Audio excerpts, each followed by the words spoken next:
Welcome to another episode of Fill in the Blank. I'm here with Dakota Linton again, here to educate me on problem gambling, something you probably kind of experience every single day when you work at the casino. Mm-hmm. So, what's your experience with just gambling in general?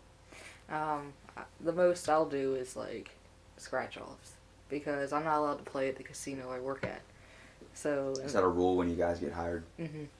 Yep, the closest I could go to is Harrington, and nobody wants to drive that far all the time, so I just don't gamble at all. What about when you see someone walk up to a machine and just spend all their money and lose? Well, I wonder what's going on in their life. I feel like something's happened. They definitely have a void they feel like they probably have to fill. Mm-hmm. You know, my buddy just won your guys' Mercedes. Yep. Is that what it is, Mercedes? Yeah, it was a Mercedes. Shout out to Alan, who's been on the original podcast. Good job. I made fun of you a week before you won that thing about losing $500 and you won a car. Congratulations. Thanks for making me look like a jerk. So, we're going to talk about problem gambling. Problem gambling is an urge to gamble continuously despite harmful negative consequences or a desire to stop. Problem gambling is often defined by whether harm is experienced by the gambler or others, rather than by the gambler's behavior. Severe problem gambling may be diagnosed as clinical pathological gambling if the gambler meets certain criteria. Pathological gambling is a common disorder that is associated with both social and family costs. So, when they talk about social, it might be kind of like a social thing to go and gamble with your friends out in a public scenario. And it also is seen as a family cost. Like, if you're in desperate need of money, a lot of people think, hey, maybe I should go gamble and try and win some money for my family or something. Which is something, one of my favorite comedians, Andrew Dice Clay, I don't know if you know who he is. Mm-hmm. He put his kids through college, paid for their record label, and them to get studio time all by gambling. Yeah. A very professional gambler also that is known to lose $8 million in a night and also win $20 million in a night is one of the UFC people, what's his name? Not Joe Rogan, God, what's the other guy? Dana White. Mm-hmm. Dana White, one of the, another bald, big jacked UFC commentary guy. Yeah. He gambles his ass off and wins so much money. Mm-hmm. You know, sometimes people got that luck. The DSM-5 has reclassified the condition as an addictive disorder with sufferers exhibiting many similarities to those who have substance addictions. The term gambling addiction has long been used in the recovery movement. Pathological gambling was long considered by the American Psychiatric Association to be an impulse control disorder rather than an addiction. However, data suggests a closer relationship between pathological gambling and substance use disorders exists between PG and obsessive compulsive disorder, largely because the behaviors in problem gambling and most primary substance use disorders, those not resulting from a desire to self-medicate for another condition such as like depression, seek to achievate the brain's reward mechanisms when the behavior characteristic obsessive compulsive disorder are prompted by overactive and misplaced signals from the brain's fear mechanism. Problem gambling is addictive behavior with a high comorbidity with alcohol problems. A common feature shared by the people who suffer from gambling addiction is impulsivity. So the idea to keep putting in that quarter, keep putting in that quarter, keep putting in that quarter. There's literally evidence on a podcast that I have called Bingo Night, where I was making fun of one of the guys that's been on my podcast, DJ Magellan, for winning money on a scratch off or just losing money on a scratch off. Mm-hmm. He wins $50 after spending $100 and then comes back, wins $500 and buys me a scratch off. And then I'm like sitting there talking crap on it the whole time. I'm like, well, you're winning money, might as well try. I scratched off a $1 one, won $10. Mm-hmm. I'm like, okay, and then I went back and got more scratch offs to keep trying to play and play. It's that addiction. It's how they get you. I can see the same thing when people hit the lotto numbers, like when the people go religious with it, 24, 36, 22. What's your birthday? 12? How old are you? 10? Okay, bam, numbers going in. It's like they get religious with it. I had a dream of a cat, and on the cat's head it said 12. It's got to be one of the numbers. It's like, how far are you willing to go? How much money are you spending on your transactions? Do you not buy yourself food? So Signs and symptoms. Research by governments in Australia led to a universal definition for the country, which appears to be only research-based definition, not to be diagnostic criteria. Problem gambling is characterized by many difficulties in limiting money and or time or spent gambling, which leads to adverse consequences for the gambler, others, or the community. The University of Maryland Medical Center defines pathological gambling as being unable to resist impulses to gamble, which can lead to severe personal or social consequences. Most other definitions of problem gambling can usually be simplified to any gambling that causes harm to the gambler or someone else in any way. However, these definitions are usually coupled with the descriptions of the type of harm used for the diagnostic criteria of the DSM-5, has since reclassified pathological gambling as gambling disorder, and has listed the disorder under substance-related and addictive disorders rather than impulse control disorders. This is due to the symptomology of the disorder resembling an addiction not dissimilar to that of a substance abuse. In order to be diagnosed, an individual must have at least 4 of the following symptoms in a 12-month period. So instead of dealing something with another symptom like something like 60 days or something with gender dysmorphia, or 6 months gender dysmorphia, or dysphoria, is dealing with gambling is a 12-month period. It has to be a year of these persistent symptoms to be known as an impulse gambler or gambling problem gambling. I definitely see that there is a kind of a difference between impulse gambling and then gambling problems. So like to solve a problem, you feel like that's the answer. That might be a delusion in one's mental illness or mental state, that they might feel like this is how they can solve their problems, is gambling the pain away. Much like eating is a type of way to get rid of the pain or something. Impulse gambling is something like you just can't stop. You just can't, like, putting in that quarter, you got to see if you're going to get more. It's more like a curiosity factor where we're ending up leading into always wanting more out of something. You know, we're always looking to expand, get the next iPhone. We're at iPhone 10. We don't need to go any higher. There's no need. If I can make a call, that's fine. I don't need to be able to Amazon one-day ship stuff to my house. Right. So these are some of the symptoms. Needs to gamble with increasing amounts of money in order to achieve the desired excitement. Mm-hmm. Is restless or irritable when attempting to cut down or stop gambling, has made repeated unsuccessful efforts to control, cut back, or stop gambling, is often preoccupied with gambling, having persistent thoughts of reliving past gambling experiences, handicapping or planning the next venture, thinking of ways to get money with which to gamble. Often gambles when feeling distressed, helpless, guilty, anxious, or depressed, much like an emotional comfort food. You can do emotional comfort gambling. After losing money gambling, often returns another day to get even, chasing one's losses. Lies to conceal the extent of involvement with gambling. Has jeopardized or lost a significant relationship, job, education, or career opportunity because of gambling, and relies on others to provide money to relieve desperate financial situation caused by gambling. All these are very common in casinos, or if you've even been to Vegas. I have been to Las Vegas. I have witnessed the grandma that is 60 years old that has fallen asleep on the penny machine, and she gets upset, or has the machine. Get off my machine. Get off my machine. You know, my name is on the seat. Like, I've been playing this machine all day. Like, we all know that woman that comes up with the oxygen tank that's sitting there like, I will die on this machine. That puts every last penny and just keeps playing like all night long. Do you sleep? I slept on my machine, can't leave the machine. It's like, we've all experienced that. And we all know the person's like, yo, let me hold $1. Can I borrow some money? Yeah. What are you going to do with it? Oh, I got some bills I got to pay. Next thing you know, you see them playing at the blackjack table or in the gambling, like just hitting that little slotto machine. Like, come on, really, man? Lies to conceal the extent of involvement with gambling. I believe if you're lying about anything, if you're hiding it that much, there might be something you need to look at there. Yeah. Might be a certain problem or conflict that needs to kind of come to the surface before we can kind of move on in a certain way.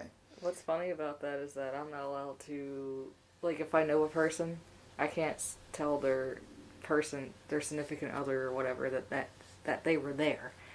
Like it's like You have like a secrecy. therapist secret, like a secret thing with a patient confidentiality. You're not Yeah, allowed to mention that you saw someone at the casino. yeah, because that could damage their outside life. Well, damn, all my friends should be getting in trouble because a lot of my friends that work there talk about, yo, I saw him the other night. It's like, yo, didn't know he gambled that much. Suicide rates. A gambler who does not receive treatment for pathological gambling when in his or her depressuration phase may contemplate suicide. I'm pretty sure that's like that if you lose $5 out of your wallet in your jeans and they get washed. Yeah. If you lose money, you're going to be a little bit upset, mostly because you spent so much time and effort to earn that, and then next thing you know, it's gone. It's gone. Problem gambling is often associated with increased suicidal ideation and attempts to compare to the general population. So a way of getting over your suicide thoughts is to gamble and try and win something that might increase your life or give you that excitement that you might need. Mm-hmm. So a gambler who does not receive treatment for pathological gambling when in his or her depression phase may contemplate suicide. Early onset of problem gambling increases the lifetime risk of suicide. However, gambling-related suicide attempts are usually made by older people with problem gambling. Both comorbid, that's a weird word, substance use and comorbid mental disorders increase the risk of suicide in people with problem gambling. A 2010 Australian hospital study found that 17% of suicidal patients attempted in the Alfred's Hospital Emergency Department were problem gamblers. In the United States, a report by the National Council on Problem Gambling showed approximately 1 in 5 pathological gamblers attempt suicide. The council also said that the suicide rates among pathological gamblers were higher than any other addictive disorder. Dang, so you got to think someone's dealing with alcohol disorder or someone is dealing with a heavy drug disorder and feels like there's nothing else to live for but those drugs. Gambling addicts are still more. Yeah. It's also a cheaper option too.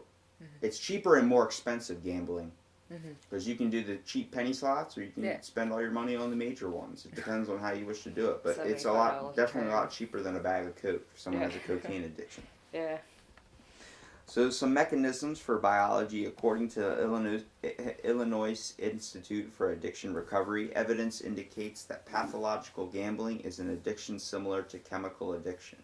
It has been observed that some pathological gamblers have lower levels of norepinephrine than normal gamblers. According to a study conducted by Alec Roy, formerly as the National Institute on Alcohol Abuse and Alcoholism, norepinephrine, I guess that's what's called norepinephrine, is secreted under distress, arousal, or thrill. So pathological gamblers tend to make up for their underdosage. So you receive that when you're stressed out, when you're aroused, or when you're thrilled in something, which you can experience all three of those when you're gambling. I definitely get turned on when I see I match 3 cherries and win $5 on my scratch-off ticket. So studies have compared pathological gamblers to substance addicts, concluding that addicted gamblers display more psychological or more physical symptoms during withdrawal. Deficiencies in serotonin might also contribute to compulsive behavior, including a gambling addiction. There are 3 more important points discovered after these antidepressant studies. Antidepressants can reduce pathological gambling in case when there is an effect on serotonic reuptake inhibitor, receptor and antagonist. That is a big one right there. That's a lot of huge words. So pathological gambling is part of the obsessive compulsive disorder, requires the higher doses of antidepressants as it is usually required for depressive disorders. And in cases where participants do not have or minimal symptoms of anxiety or depression, antidepressants still have those effects. So a limiter study was presented by a conference in Berlin suggesting opioid release differs in problem gamblers from the general population, but in a very different way from alcoholics or other substance abusers. The findings in one review indicated that sensitization theory is responsible. Dopamine dysregulation syndrome has been observed in the aforementioned theory in people with regards to having such activities as gambling. Much what we know from dopamine, it is processed through the brain. It is a natural thing your brain does, and there are certain chemicals and certain drugs you can take that will boost that, much like taking a DMT trip. You're getting a diethyltryptamine, and you're getting a heavy amount of dopamine that creates that kind of satisfaction, that type of feeling you get when you're overall just pleased. So some medical authors suggest that the biomedical model of problem gambling may be unhelpful because it focuses only on individuals. These authors point out that social factors may be a far more important detriment or gambling behavior than brain chemicals, and they suggest that a social model may be more useful in understanding the issue. For example, an apparent increase in problem gambling in the United Kingdom may be better understood as a consequence or changes in legislation, which came into force in 2007. Enabled casinos, bookmakers, and online betting sites and advertise on TV and radio for the first time, and which eased restrictions on the opening of betting shops and online gambling sites. So it seems like it's a more open advertisement for people to hop off that computer of online gambling and spending your credit card money and go spend real money in an open place. Why does that seem as less harmful? Is that because you're out in the public and you're experiencing the world, and it's better than being in your house just constantly scanning your credit card on the computer? Yeah, I'd say because then they can still have someone feed them, because casinos have places to eat. You think people are just gambling that much they don't feed themselves? I mean, Yeah. it has to be a thing. Yeah, and like they don't have to worry about anything. They're still technically out of the house. If someone was like, you need to get out more, well, You need to get out more, okay. I am. Stop gambling on the computer, go outside and enjoy the day, okay. And just Okay. go outside and drive to the casino. Yeah. Pathological gambling is similar to many other impulse control disorders such as kleptomania. According to evidence from both community and clinic-based studies, individuals who are pathological gamblers are highly likely to exhibit other psychiatric problems concurrently, including substance use disorders, mood and anxiety disorders, or personality disorders. Pathological gambling shows several similarities with substance abuse. There is a partial overlap in diagnostic criteria. Pathological gamblers are also likely to abuse alcohol and other drugs. This telescoping phenomenon reflects the rapid development from initial problematic behavior in women compared with men. The phenomenon was initially described for alcoholism, but has also been applied to pathological gambling. Also, biological data provide a support for a relationship between pathological gambling and substance abuse. A comprehensive UK Gambling Commission study from 2018 has also hinted that the link between gambling addiction and reduction in physical therapy, poor diet, and overall well-being. The study links problems gambling to a myriad of issues affecting relationships and social stability. So a lot of times people tend to wean their problems off on gambling and do it that way because it seems it's still giving them that feeling of dopamine or something that they need, that stress relief type of getting your mind off your problems in a way. Yeah, because they're not getting it wherever else they come from. So some psychological things. Several psychological mechanisms are thought to be implemented in the development and maintenance of problem gambling. First, reward processing seems to be less sensitive with problem gamblers. Second, some individuals use problem gambling as an escape from the problems in their lives, as an example of negative reinforcement. Third, personality factors play as a role, such as narcissism, risk-seeking, sensation-seeking, and impulsivity. Fourth, problem gamblers suffer from a number of cognitive biases, including the illusion of control, unrealistic optimism, overconfidence, and the gambler's falsality. The incorrect belief that a series of random events tends to self-correct, or to absolute frequencies of each of the various outcomes balance each other out. Fifth, problem gamblers represent a chronic state of behavioral spin process, a gambling spin as described by the criminal spin theory. So the diagnosis for identifying one of these things is the most common instrument used to screen for probable pathological gambling behavior is the South Oaks Gambling Screen, developed by Lazor and Bloom at 1987 at South Oaks Hospital in New York City. In recent years, the use of SOGS has declined due to a number of criticisms, including that it overestimates false positives. So the DSM-5 diagnostic criteria presented as a checklist in the alternative. It focuses on the psychological motivations underpinning problem gambling and was developed by the American Psychiatric Association. It consists of 10 diagnostic criteria. One frequently used screening measure based upon the DSM-5 criteria is the National Opinion Research Center DSM screen for gambling problems. The Canadian Problem Gambling Inventory and the Victorian Gambling Screen are never assessment measures.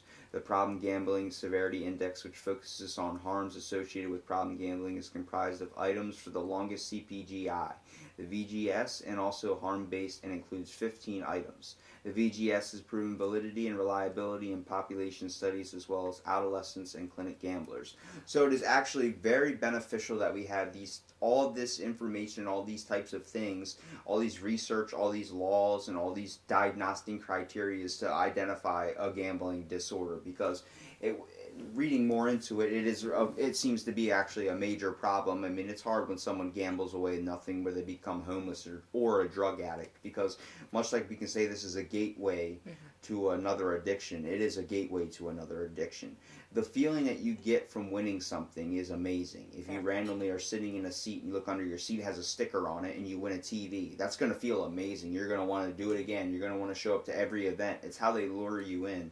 It's the same thing. I've scratched off I bought one lottery ticket, one Powerball ticket. Never buy another one again. It was when the Powerball was the biggest one. I said, I'm going to buy one and done. That's all I did, one and done. There was a woman behind me that was sitting there with numbers written down. Like, can you hurry up? Can you hurry up? I'm like, I just got here. I'm just hitting random on all of it. Like, I'm not taking time into this. And she's sitting there like, I need to get these. I need to get these numbers. I need to get these numbers. And she had like a whole list of stuff laid out. And she sat there after I left, because I went to go get like drinks and stuff because I was getting ready to go to class. I'm sitting there looking at her, and she's there for 15 minutes doing the thing. I'm like, there's people that wake up at the crack of crack just to do this stuff. Yeah. It's like crack to them. It's ridiculous. Yeah, we have lottery machines, like the actual red machines at work too, and they're confusing to use as it is, especially to people that don't want to fill out the cards. But they'll tell you like they want certain numbers, and they'll repeat them sometimes. And I want to ask them, hey, why? Well, you just came up to me yesterday and asked for these numbers. Why are you asking for them again? Like, you're not allowed to ask? No. If we sense that there is a psychological problem? Yeah, if there's a big problem, then we should help them and give them the gambling hotline. I don't have it memorized off the top of my head, but we have like pamphlets we can hand out. You guys have a thing too where you can, someone can call the casino and be like, hey, if you see this person there, don't let them in, they have a gambling addiction. Then you put up their sign and you specifically make sure that person is not able to enter the casino. Yeah, security has like their IDs and stuff. And they're like if someone comes to you and it's like, hey, I have a severe problem with gambling, if you ever see me in here, throw me out. Yeah, they can cut themselves off. And security will actually do that. How do they get themselves back in? They don't. Because they're done with that casino forever? Yeah, they're done with that casino. Damn! Yeah, they can always go to another... I made a mistake. I was drunk. I didn't mean to say that. Sorry, you're not allowed back in here anymore. Damn it. Damn it. I'm a schizophrenic. I have multiple personalities. Why'd you listen to Carl? I'm John. I'm John. Oh, I've heard someone say that before. Dang, I thought that was an original joke, too. No, someone was actually serious. So, most treatment for problem gambling involves counseling, step-based programs, self-help, peer support, medication, or a combination of these. However, no one treatment is considered to be the most efficacious, and no medications have been approved for the treatment of pathological gambling by the U.S. Food and Drug Administration. Only one treatment facility that has been given a license to officially treat gambling is an addiction, and that was by the state of Virginia. Gambling addiction in the United States is only getting worse. The National Helpline documented the calls they received from 2017 to 2018, and the results are surprising. In 2017, the average monthly call volume was 67,949 to increase to 68,683 calls per month in 2018. The national helpline number is 1-800-662-HELP. So that's good that they have a number they can call. I said we, like I'm a gambler. I said, I've never even been to our casino down here. You've never been in there? No, I just don't like people. I like talking to them individually, but when they're all in a group, and especially like that, I feel weirded out. See, here's the thing about the casino life. People kind of disperse. Like, they don't really... You don't talk to people in there. They're focused on that machine. Oh, I know, but it's like, it just freaks me out. Well, Everyone's so focused in on like, guys, I'm hungry. And they're Somebody like, feed me. yeah, whatever. Can we go? Give me I'm a couple tired. sheets. End up turning into robots. Yeah. So, Gamblers Anonymous is a commonly used treatment for gambling problems modeled after Alcoholics Anonymous. GA uses a 12-step model that emphasizes a mutual support approach. There are 3 inpatient treatment centers in North America. One form of counseling, cognitive behavioral therapy, CBT, has been shown to reduce symptoms and gambling-related urges.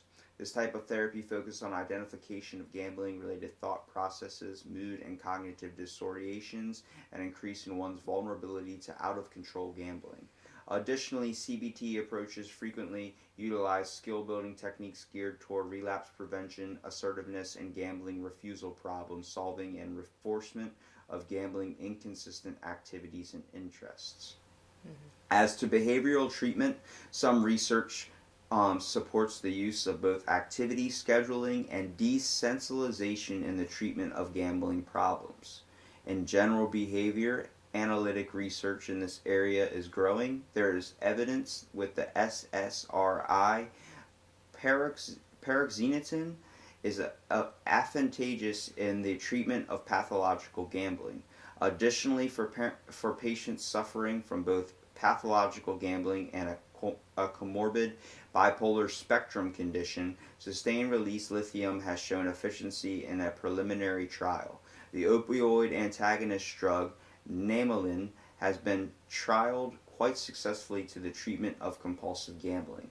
It's weird to think that we have a medicine that is for an addiction problem like this. Mm-hmm. Do you think it just suppresses their need to gamble, or do you think it suppresses their thoughts about it, like kind of hides their thoughts in a way? Because much like a lot of people experience with certain medications that deal with their like mental afflictions such as ADHD, they feel like their brain is clouded and they can't reach for their thoughts in a certain way. Do you believe that's what this drug is probably trying to do, is trying to cloud the mind's need for dopamine, or just that excitement feeling or that loss? Usually if they're addicted to gambling, it's because they lack dopamine. So the drug could be increasing the levels of dopamine the brain is producing. So I wouldn't say Maybe it's they just need a clouding it. hug. Yeah. Yeah, I mean, you can get the same effect from Yeah. a hug. There's a lot of people in the casino that from what they tell me, like they don't straight up tell me they're lonely, but from the stuff they talk about, you can tell that they're lonely. And there's no one there for them, per se.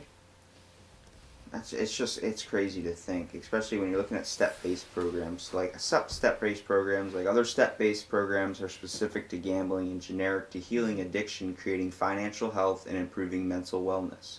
Commercial alternatives that are designed for clinical intervention using the best of health science and applied education practices have been used as a patient-centered tools for intervention since 2007. They include measured efficiency and resulting recovery metrics. I mean, it's when you're dealing with a program that has to kind of come, like whether it's AA or GA or Narcotics Anonymous or whatever you want to call it, it's nice to know you're not the only person suffering with it, and at the same time, you want to be in a place where others are like you, but you don't want to judge, and you also don't want to be placed in a scenario where you feel like you are judging. I've been to Alcoholics Anonymous, I've been to a Narcotics Anonymous. I had to for my chemical dependency class, when you have to like kind of get both sides of the situation.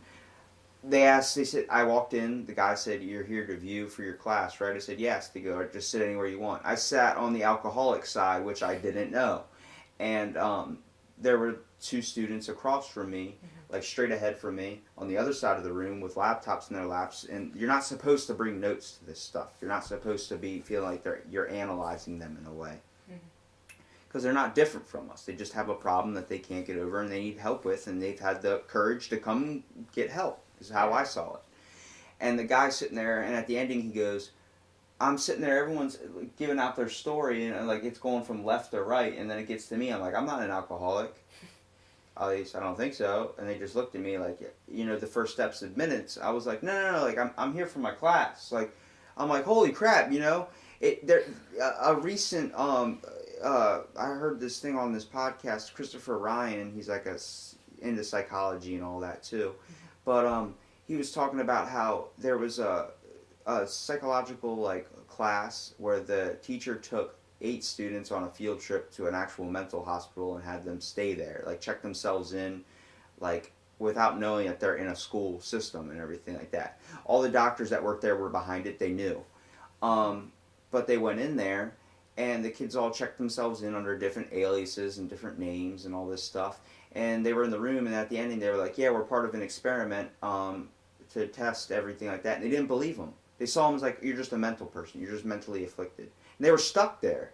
The teacher had to like tell them at the ending, the program's over. They were there for a couple days, like dealing with that. Imagine being told you're crazy, you don't know what you're talking about. Like you're trying to tell them the truth, and they think it's just your mind being nuts. Yeah, that makes it so much worse. And when you're dealing with like all these people that were telling me, and they were like, it's okay to be admit. The first step's admit it. So I'm like, no, I'm seriously here for a class. And the teacher let it go. Like the guy that was there, the counselor, let it go for like a good while. And I'm sitting there like, all right, like I'm not an alcoholic, but I've had alcohol affect my family. And then he goes, guys, he's a student. He's just sitting on the wrong side. And then that's when I raised my hand, like, why is this the wrong side? He goes, even they all asked me. They were like, why would you sit on this side? I was like, they told me to sit where I was comfortable. This chair had wheels on it. I picked it. And they go, oh, that's a good answer. And they all started laughing. I was like, I don't feel uncomfortable or out of place around these people. They're just people. It's just they have an affliction, and I'm happy that they took the time to go and get the help they need, whether it's court ordered or whatever. You need to understand that, you can't live your life having this type of addiction or it doesn't matter if it's gambling, alcohol, or some type of other drug or something. You need to understand that there needs to be a pace, and there needs to be like kind of steps you need to take in limiting yourself to everything, whether it comes to drinking water, drinking soda. You can do too much of anything. So another treatment option is motivational interviewing. Much like I do with my podcasts, motivational interviewing is one of the treatments of compulsive gambling. The motivational interviewer's basic goal is prompting readiness to change through thinking and resolving mixed feelings. Avoiding aggressive confrontation, argument, labeling, blaming, and direct persuasion, the interviewer supplies empathy and advices to compulsive gamblers who define their own goal. The focus is on promoting freedom of choice and encouraging confidence in the ability to change. But you don't, in my mind, a good therapist is never overly supportive. They're going to be real with you. They're going to tell you how they really feel. They're not going to just decide with you because you're paying me. If I was your therapist and you were talking to me about your problems and you brought up something or something I did not believe in, I would let you know how I felt upon it, so you know my true feelings. I like to be real. I like you to understand me as much as I would like to understand you. Yeah.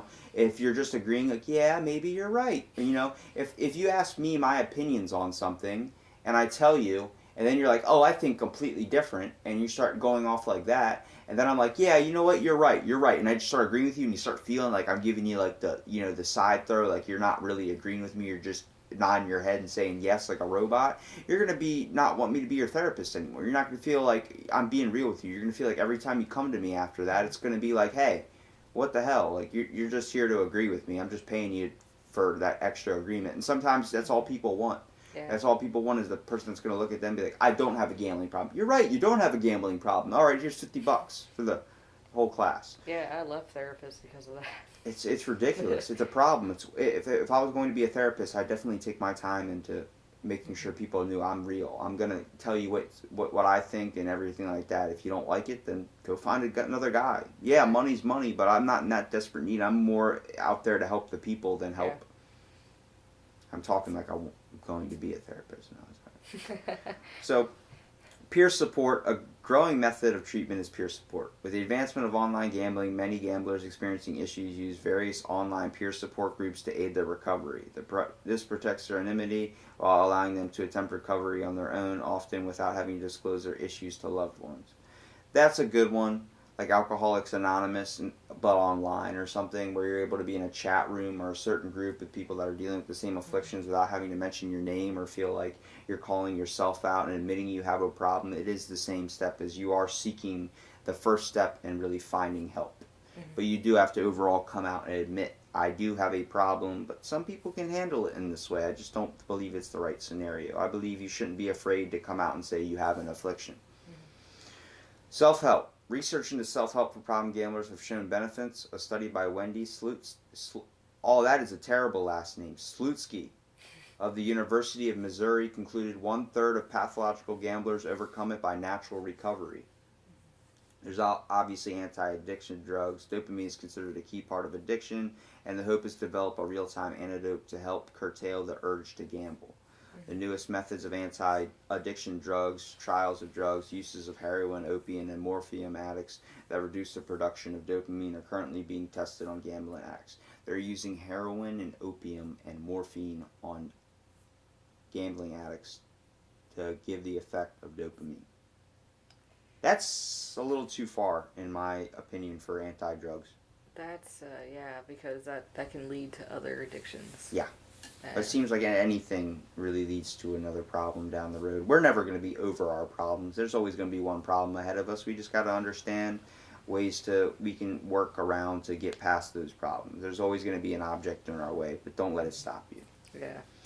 Self-exclusion. Gambling self-exclusion, voluntary exclusion programs are available in the U.S., the United States, I said that already, the U.S., the U.K., Canada, Australia, South Africa, France, and other countries. They seem to help some, but not all, problem gamblers to gamble less often. Some experts maintain that casinos in general arrange for self-exclusion programs as a public relations measure without actually helping many of those with problem gambling issues. A campaign for this type merely deflects attention away from problematic products and industries, according to Natasha Dow-Scholl, a cultural anthropologist at New York University and an author of the book Addiction by Design. There's also a question to as effectiveness as such programs, which can be difficult to enforce. In the province of Ontario, Canada, for example, the self-exclusion program operated by the government's Ontario Lottery and Gambling Corporation is not effective. According to investigation conducted by the television series related in 2017, Gambling Addicts, was said that the self-exclusion list they entered OLG properties on a regular basis in spite of facial recognition technology in place at the casinos, according to the Canadian Broadcasting Corporation. A CBC journalist who tested the system found that they were able to enter the Ontario's casinos and gamble on 4 distinct occasions, in spite of having been registered and photographed for the self-exclusion program. An OLG spokesperson provided this response when questioned by the CBC. We provide supports to self-excluders by training our staff, by providing disincentives, by providing facial recognition, by providing our security officers to look for players. No one element is going to be foolproof because it is not designed to be foolproof, which is the same thing you can do with your kind of casino. How well is that security officer doing their job at keeping someone out that wants to be out, but they have that addiction need to come back? Or is that person paying that person off? There's certain things you have to find. It's really hard, like I said, to find a real therapist, to find someone who's real at what they do for a living. Money is a major factor in a lot of things, and to find someone that really doesn't care about that is very, very, very difficult. Yeah. That's why we need to have more Buddhist monks everywhere, because they don't care about money at all. Yeah. They wear robes that are probably been washed in 1,000 years. Yeah, and once those people are kicked out, we don't worry about them anymore. And come right back in wearing a mustache and a fake hat. Yeah. Yes, they grow a mustache in 10 minutes. They walk right back in. So, with all this about gambling and just Gamblers Anonymous, what's your whole take and idea of gambling? Do you think you understand the difference between gambling and problem gambling a little bit more? Even though we didn't talk about gambling, but you understand that problem gambling is a whole other separate subject. Do you see the whole entertainment aspect in gambling and the whole idea of it being not really an impulse control disorder, but an addiction? Because even though you have an impulse control, is that where they say it's not defined for problem gambling anymore? It's defined as an addiction. It is more of an addiction than an impulse disorder. You're not impulsing to put that quarter in. You're addicted to the way that you could actually have the feeling of winning. Yeah. It's an idea of curiosity, whether we're all looking towards another iPhone down the road. We're all looking to adventure and expand our wealth and expand our knowledge in general. Yeah. You know, I like to gamble with my knowledge. I like to take risks on things I'm not interested in and end up finding I get interested in certain things. It's nice to educate yourself. With problem gambling, it's another roadblock that society faces. You know, it's some of its synonyms are ludomania, gambling addiction, or compulsive gambling. But they took out compulsive because it's not a compulsive disorder. Mm-hmm. But there is a high rate. It's worse than alcohol and other types of addictions, which in my I never knew. I didn't know that either. I thought alcohol was seen as one of the top addictions besides drugs or like some addiction to a hard chemical or something. But no, gambling apparently is the most prevalent in America besides like a food addiction or something. But that's the difference when a food disorder is seen as an impulse control disorder because it's an eating disorder. You don't know when to stop. You don't know when to keep going. Mm-hmm. But when you're dealing with something like gambling, it's all in the brain. Is that biological or is that just something they developed later in life? I don't know. Could be both. It could be both. It leads people to think. So really this podcast just comes down to the interpretation people want to take from it. Yeah. How do you want to see gambling and how do you want something to control your life so heavily? Do you want to be controlled by something as simple as gambling and putting a quarter into a machine? I think my dad's a gambler. Is that why you wanted to talk about this subject a little bit? Trying to educate yourself on the idea of gambling? Yeah. Like, he knows I work at the casino, so he tries to show up on times that I'm not there. Really? Yeah. So self-avoidance. Yeah, because he knows if he sees me there, I'm going to tell him to get the fuck out. Because you don't want him there. No, I don't want him there because they don't do great financially anyways, so why are you here? You don't believe he's spending the money in the proper ways to be doing that. You should invest it, if anything. Yeah, he was never really good at... Maybe you ever thought about changing his idea of gambling to a more investor's way of thinking? Try investing your money in a certain stock. At least there's benefit there instead of just the risk of... He doesn't understand any of that. Maybe you should educate him the book. Educate him for, like the book for dummies, investment Yeah. stock for dummies. They have an investments. They have a dummies book They have for a dummies everything. book Yeah. for everything. Dummies book on how to drink water. Dummies Yeah. book on how to fry an egg. You know, it's. Properly. I believe if you take someone's addiction or someone's problem and you find a beneficial way of using it, either whether it's curing it or just finding another way to produce the effect that they're looking for. Because you never truly get over an addiction. You struggle with it your whole life. An alcoholic still deals with the same feeling of wanting to take that drink, having those thoughts, having those feelings of remembering the nostalgia of drinking that drink. You know what I mean? Same thing with food. You never truly are over your addiction. Everyone suffers from one addiction, whether it's food, alcohol, drug. We all suffer from something. Yeah. So when it comes to gambling, when your dad having a problem with gambling, maybe he just needs to invest his time in a more beneficial way for his money, at least financially and emotionally towards you too as well. Because I doubt you don't want to have the feeling that when you're off, you're afraid to tell him that you're off. Because when you want to spend time with him, he'd rather go to the casino while you're off work, so you don't see him there. Yeah. I don't mean to assume anything, but that's got to be what it's like in a way. And I think it has something to do with him wanting to be able to provide for his family, and he could never do that. So that's what they talk about in social and family problems. Like if the family's in debt, you feel like, especially if you're the provider of the family, like most guys are seen as a provider, which isn't. Yeah. It's not true, but you know, back in the days when women used to stay at home and the guy used to go out and make all the money and support the family, some of people have that inclination in their head that that's what a guy has to do. He has to provide for his family. He needs to be the care provider. And when it feels like all the problems and the weight of the household, all the financial costs come onto your head, you'll look to turn to anything, whether it's praying to God or whether it's going to the casino to risk it all just to try and win double your money back. Yeah.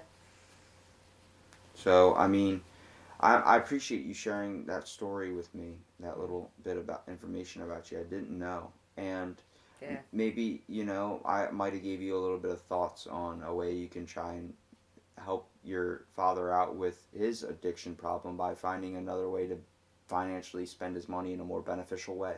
Yeah.